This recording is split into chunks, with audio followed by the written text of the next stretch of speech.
A report has come out indicating Masai Ujiri is currently frustrated and that the Washington Wizards are once again trying to pluck away Masai Ujiri from the Toronto Raptors. So we'll break that down, including the Raptors extending an invite to a Chinese Basketball Association star and OG Anunoby finally making an all-defensive team. So we'll break all that down and more. Without further ado, let's jump to the first topic of discussion. The first thing we're taking a look at is the Wizards once again after Masai Ujiri. A frustrated Masai Ujiri, the report must add. And we have a really interesting tidbit coming from an anonymous GM reported by Steve Bulpett indicating that Masai Ujiri is really frustrated. He's frustrated with Fred VanVleet also because he hasn't shown him any indication that he wants to stay. So I think that he's really down about that situation. Maybe it's because everything is still so fresh, but there's a lot that they have to get done there.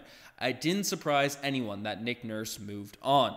I don't know what they're going to do, but I have been hearing that Washington is coming after Masai Ujiri again. So this is what Steve Bulpett's reporting that an NBA GM said, and lots of stuff to dive in here. I don't know if I'm buying the complete quote from what this GM said. I am buying the first thing that I will sort of believe is that the Washington Wizards would absolutely love to get their hands on Masai Ujiri inside their organization, right? The Wizards, they have been just, you look at the Raptors this season, a lot of Raptors fans are disappointed with how the year went. Well, picture that disappointment and throw it on there for a decade, for almost the entire franchise's history, until you go back way in the past. They won a couple championships early in their organization's history, but I digress. The Washington Wizards are an absolute mess right now, and their team just gave an insane contract to Bradley Beal that also has a no-trade clause. It seems all indications are pointing they're going to give a max contract to Stinky Pinky himself, Kristaps Porzingis,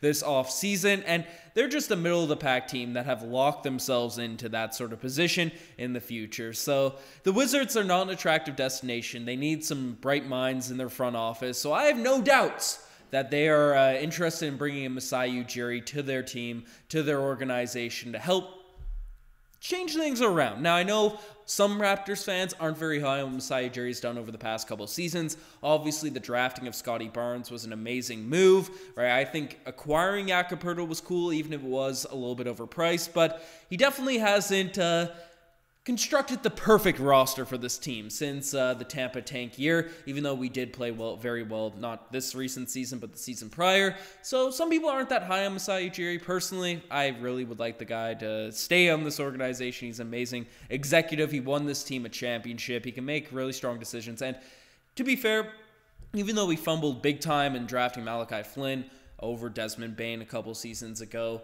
I still think Masai Ujiri is assembled some of the best scouting teams. He's a great final decision maker. I know the scouts make a lot of the sort of assessments on players, so I don't want to give all credit to Masai Ujiri there, but obviously Bobby Webster deserves a lot of credit as well. But the Raptors have drafted very well in recent years. They're not afraid to go against the grain. So Masai Ujiri is a great executive. It makes sense why other teams are after him. It makes sense that the Raptors want to keep him. But the part of this that I do find interesting is the frustrated talk, that Masai Ujiri is really frustrated. And, in the context of the quote, in the context of the report, it's like, it's not clear if he's frustrated with, upper management with the Raptors, just frustrated with the team, frustrated with the season, right? Like, I'm frustrated when I don't do something correct in myself, and I'm mad at myself that my plan didn't work, right? That's no reason to say, oh, I want out or something like that. And I feel like that's the only legitimate gripe he could have with this most recent season, because he had free reign to run that 6-9 experiment.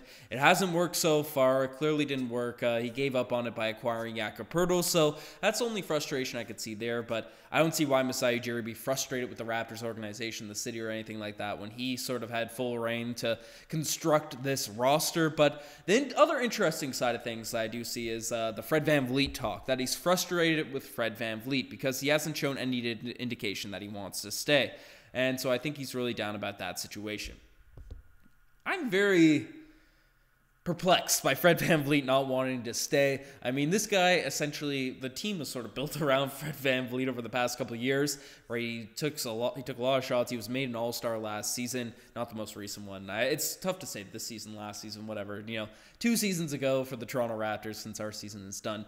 Right, Fred VanVleet, he's given the reins as the leader of this team. Sure, they tried to reduce his shots for like a couple months there over last season, but Fred VanVleet, right, I'm surprised that he isn't itching to return to the Toronto Raptors and still be the main point guard and looking to go elsewhere. Maybe the contract talks, maybe he hasn't been guaranteed the money he's looking for. I don't really know, but I know a lot of people in the comment section are going to be very happy to hear that Fred VanVleet isn't a sure thing to return, even though I'm a Fred VanVleet fan.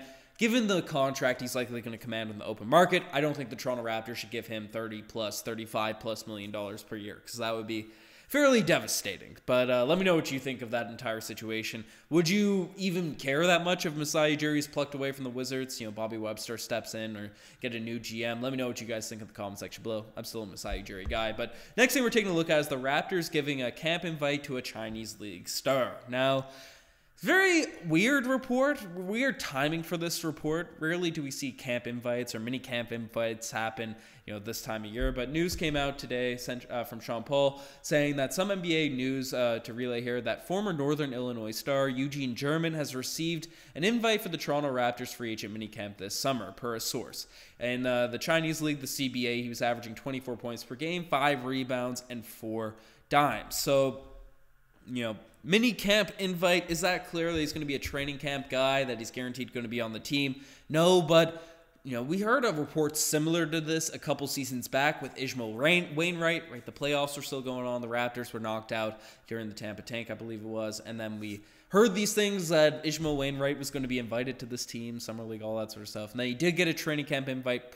Definitely should have made the roster over Isaac Bonga, but I won't dive into that whole drama once here again. So we're getting one more similar report on this guy, Eugene German. And he's an interesting player because he's putting up some solid stats, as you've seen. Eugene German, he's only 6 foot tall, or he's American, and he's playing over in the Chinese Basketball Association. So not a horrible league by any means, but obviously we've seen a lot of guards, smaller guards, put up some ridiculous numbers in that league that are only, average guards in the NBA when they come back over. But you look at his stats, his professional career, his stats. He's a guy that only shot 29% from 3 on like 9 attempts a game, on a ridiculous amount of attempts in the Chinese league. So that's not the most encouraging thing from a guy that's 6 foot, but he can slash, he's very athletic, he can facilitate, right? He's a guy that can put up some buckets, right? He's a guy that can score a little bit. I mean, in his other international or professional leagues, Turkey and Greece, right? 24 points per game, also 20 points per game. He's a solid player, like a spark plug. You watch a couple highlights of him. Definitely not bad. But while I don't think a 6 foot guard that can't knock down threes is going to be a lock or a sure thing to even make our training camp roster, we'll see how this mini camp invite goes. I'm sure they'll get a feel from there. I don't think they'd extend this invite, put this release out, put this information to the public if he didn't have any chance at making something during the summer, at least a summer league team. But the encouraging thing about this as a Toronto Raptors fan is Masai Ujiri, Bobby Webster, whatever scouts we got going, they're scratching the corners of the earth, whether it's the CBA, Europe players, wherever, to get us a guard, a backup guard, a few guards at that position, especially Fred VanVleet, Gary Trent Jr.'s free agents. We're really going to need to put the scouting, the reports all over the world to try and acquire someone that can score for us in the backcourt, whether they're hitting threes or not, but definitely can facilitate for this team. But do you think this guy has any shot, Eugene German, at making this Raptors team? Let me know in the comment section below. But to end this off, this video, we have some exciting news. Is OG Anunoby was finally named on an all-defensive team, right? Something, if he wasn't injured in previous years, definitely would have come prior. But news came out today that OG Anunoby was named all-defense, alongside Derek White, Dylan Brooks, who's also been linked to the Toronto Raptors this offseason, Bam Adebayo, and Draymond Green. So that's an all-defensive second team. So extremely well-deserved for OG Anunoby. He's been snubbed for this thing year after year, even though he has dealt with some injuries, and games played does factor in for these types of things. But OG Anunoby, for a lot of the season, was one of the league's best on-ball defenders, and if the Raptors had a better team defense, I wouldn't be surprised if he sort of snuck his way into the first team. And so defensive player of the year on the way next, right? That's what's next for OG Anunoby. But great stuff there for our guy OG. But let me know what you guys think about all this Toronto Raptors news. Subscribe to the channel if you guys haven't already. Anyways, I'm signing out. Cheers.